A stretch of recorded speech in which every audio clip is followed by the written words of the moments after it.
वक्त से लड़कर जो नसीब बदल दे, इंसान वही जो अपनी तकदीर बदल दे। कल क्या होगा कभी न सोचो, क्या पता कल वक्त खुद अपनी तस्वीर बदल दे। भाग्य बड़ा या कर्म, ये प्रश्न तो चलता ही आ रहा है। गीता में भगवान श्री कृष्ण अर्जुन को कर्म करने का उपदेश देते हैं। भगवान कृष्ण अर्जुन से कहते हैं कि राज्य तुम्हारे भाग्य में है या नहीं, ये बात की बात है, पर तुम्हें पहले युद्ध तो लड़ना ही पड़ेगा, अर्थात कर्म तो करना ही पड़ेगा। एक कहानी है जिसके भीतर बहुत बड़ी सीख छिपी है। एक जंगल के दोनों ओर अलग अलग राजाओं का राज्य था और जंगल में एक महात्मा रहते थे। दोनों राजा उन्हें गुरु की तरह मानते थे। उसी जंगल के बीचों बीच एक नदी बहती थी और उस नदी को लेकर दोनों राज्यों में अक्सर झगड़े होते थे।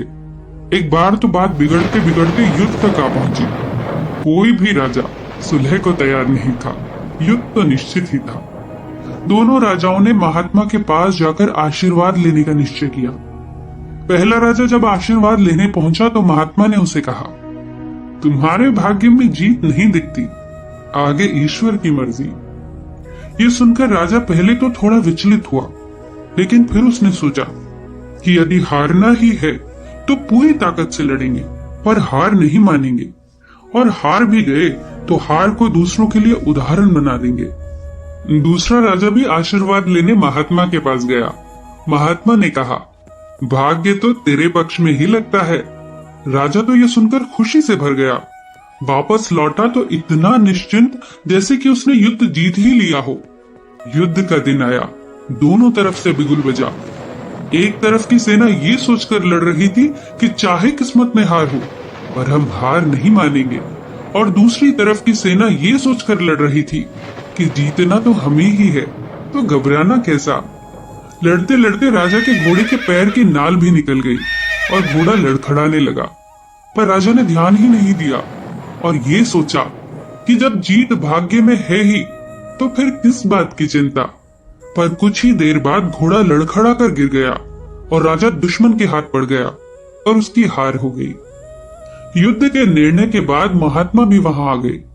दोनों ही राजाओं को यह जानने की जिज्ञासा थी कि आखिर भाग्य का लिखा बदल कैसे गया। उन्होंने महात्मा से प्रश्न किया। महात्मा ने मुस्कुराकर उत्तर दिया, राजन, भाग्य नहीं बदला, वो अपनी जगह बिल्कुल सही है, लेकिन तुम लोग बदल गए हो। उसने जीतने वाले राजा की ओर इशारा करते हुए कहा, अब आपको ही देखो राजन, संभावित हार के बारे में सुनकर आपने दिन रात एक कर दिया, सब कुछ भूलकर जबरदस्त तैयारी की, खुद हर बात का ख्याल रखा, जबकि पहले आपकी योजना सेनापति के बल पर युद्ध लड़ने की थी।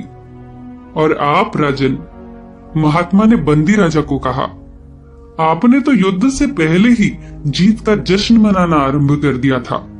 आपने तो अपने घोड़े की नाल तक का भी ख्याल नहीं रखा, फिर इतनी बड़ी सेना को कैसे संभाल पाते। और हुआ वही जो होना लिखा था। भाग्य नहीं बदला, पर जिनके भाग्य में जो लिखा था उन्होंने ही अपना व्यक्तित्व बदल लिया। फिर बेचारा भाग्य क्या करता। दोस्तों, भाग्य लोहे की तरह वहीं खिंच कर जाता है जहां कर्म का चुंबक हो। हम भाग्य के अधीन नहीं हैं, हम तो स्वयं भाग्य के निर्माता हैं। हमने जो भी कर्म किए वो संचित कर्म फल ही भाग्य है। कुछ परिस्थितियों पर हमारा वश नहीं चलता। किसी अच्छे घर में पैदा हो जाना ये हमारे बस की बात नहीं, पर कर्म के बिना फूल से धूल होने और कर्म के साथ धूल से फूल होने के उदाहरणों से दुनिया भरी पड़ी है। हमने सोचा कुछ और हो गया कुछ, कोई दुर्घटना ही हो गई, इस पर भी हमारा वश नहीं है। पर ऐसी परिस्थिति में हमारी प्रतिक्रिया तो हमारे बस में है। हम टूटकर बिखर भी सकते हैं और कर्मों से संवर भी सकते हैं। कई बार ऐसा भी होता है कि हम थोड़ा ही प्रयत्न कर रहे होते हैं, पर परिस्थितियां हमारे बहुत अनुकूल होती हैं और हम जल्दी सफल हो जाते हैं। जैसे एक झील में बह रही नाव को उसी दिशा में जाना है जहां हवा बह रही हो।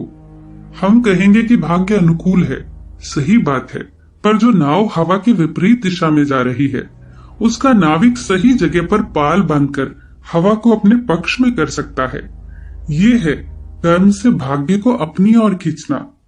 भाग्य हमारे कर्मों का ही परिणाम है। कुछ परिस्थितियां हमारे वश में नहीं है, पर ऐसी परिस्थितियों पर अपनी प्रतिक्रिया को अपने वश में कर लीजिए, फिर देखिए भाग्य कैसे खिंच कर आता है। हमारे भाग्य में कुछ भी लिखा हो, चलिए कर्मों के द्वारा हम अपने आप को ही बदल दे, फिर भाग्य खुद ब खुद बदल जाएगा। फिर मिलेंगे अगली कहानी के साथ।